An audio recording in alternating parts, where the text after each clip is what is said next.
வணக்கம் நண்பர்களே. நாம் இன்று சந்தித்த இந்த குடும்பத்தின் நிலை நம்மை உறைய வைக்கிறது. ஒரு பக்கம் இதய அறுவை சிகிச்சை செய்த மனைவி, மறுபக்கம் மனநலம் பாதிக்கப்பட்ட கணவன். அவர்கள் வாழ்வது ஒரு சிறிய அறை கொண்ட குடிசையில்.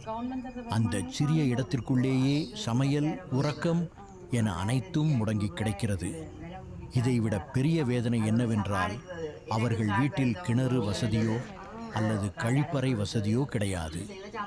இயற்கை உபாதைகளுக்கும் தண்ணீருக்கும் கூட பக்கத்து வீடுகளை சார்ந்துதான் இருக்கிறார்கள். ஒரு நோயாளிக்கு இருக்க வேண்டிய அடிப்படை வசதிகள் கூட இல்லாத இந்த நிலை யாரையும் கலங்க வைக்கும்.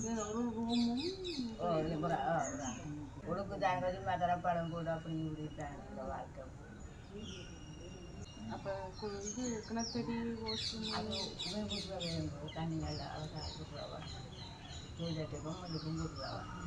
அவள் அந்த கரண்ட் உங்களுக்கு தந்ததோ அவள் காசு கட்டுவாங்க தந்ததோ இது அவங்க காணி இந்த காணி அவள் விட்டுட்டான்.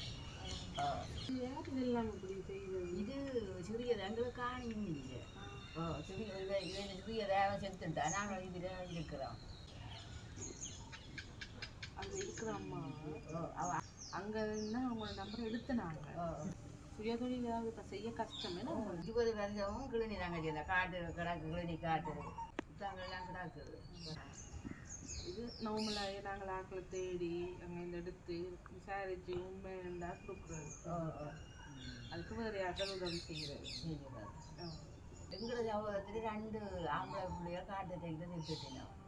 ஒன்று 20 வயதில் ஒன்று 30 வயதில் காட்டு தேய்க்கு அது மாதிரி பண்ணிட்டு அப்போ மற்ற 2 பொம்பளை பிள்ளைகள் அது தங்கள்ட குடும்பம் தாங்கன்னு எங்களுக்கு தெரியல. நான் ஊறது அது மனது தக்க தானே ஏதாவது முந்தி நாங்கள் ஆடோடு வளர்த்து போது போகல. நாங்கள் எனக்கு அந்த அடைப்பு எடுத்த உடனே உள்ள ஒன்றும் செய்யறாது.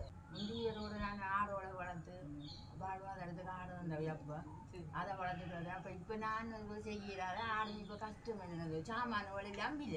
அப்போ நாங்கள் புண்ணு பூண்டு வளம் முடிக்கிறாரு. ஒன்றும் முடிக்கிறாரு. எங்கள் மக்களுக்கு கொண்டே கொடுப்போம்.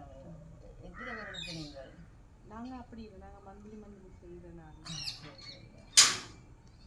நாங்கள் தேடி பிடிச்சி இப்போ எங்களுக்கு ஓகே உங்களுக்கு கஷ்டத்தில் தான் இருக்கிறீங்க பார்த்து அது அந்தந்த ஆக்களுக்கு தான் அவர் தான் சரியா எஃபர்ட் போட்டு கொண்டு வந்து வரவங்களுக்கு எல்லா வீடும் எங்களுக்கு அட்ரஸ் கேட்கறதே பெரிய ஒரு டாஸ்காக கஷ்டப்பட்டுதான் போறோம். அவங்க சொல்லி பேருந்து முதல்ல நாங்கள் உங்களுக்கு விளங்க வைக்கணும். நாங்களே யாருன்றது சொல்றது. நாங்கள் இப்போ நிறுவனம் ஒன்றும் இல்லை தானே, நாங்கள் அதை சொன்னாலும் விளங்காதானே. உங்கள்கிட்ட கதைச்சா அப்புறம் தான் இது ஃபுட் பேக் வேண்டும். நீங்கள் கன்ஃபார்ம் நிற்பீங்க. நாங்கள் வேறு நேரம் நீங்கள் நிற்பீங்க. உங்களுக்கு கஷ்டம் தான் அதெல்லாம் அறிஞ்ச அப்புறம் தான் நாங்கள் இது வேண்டணும். ஒவ்வொரு மாதம் செய்கிறோம் நாங்கள் ஒரு ஆக்களுக்கு. ஒவ்வொரு மாதம் ஒவ்வொரு ஆக்களுக்கு நாங்கள் செய்கிறேன்னு தொடங்கி இப்போ கிணவேர் உதவி செய்யணும் தாங்களா. இப்போ இந்த மாதம் 3 பேருக்கு கொடுக்குறோம். வளமையாக ஒன்று கொடுக்குறாங்க. இப்போ மரக்கறியை அதை கண்டு அதை வைக்கக்கூடிய மாதிரி இல்லை இந்த உதுவலுக்குள்ள அப்போ நாங்கள் அந்த வாழை வச்சுருக்கோம். பின்னுக்கு நாம் அப்போ நெஞ்ச மாதிரி கேட்குது. அடைப்பு விறகுடையிலேயே வச்சு நான் வாழை வேண்ட வாழை வேண்டி எனக்கு 4-5 குழிய போட்டு அதை வெட்டி நாங்கள் விற்கிறோம். உதுவல் வழியே ஏதாவது பச்சை மிளகாய் கண்டு தக்காளி அது நாங்கள் கோழி வளர்க்குறவா கூட கோழி அதுக்கெல்லாம் தெரியுது. நம்பர் வந்து இப்போ அடித்த நம்பர் ஃபோனை நடந்து அடிச்சு விட்டேன். நாங்கள் ஃபோனுக்கு அப்படி எதுவும் கஷ்டமாண்டா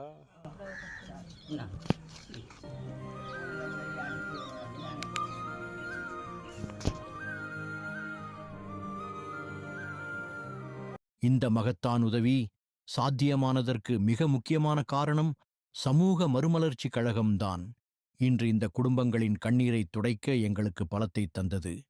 வெறும் உதவி என்பதை தாண்டி இதற்கு முன்னரும் பலமுறை எங்களோடு இணைந்து இத்தகைய உன்னத காரியங்களுக்கு தோள் கொடுத்திருக்கிறார்கள்.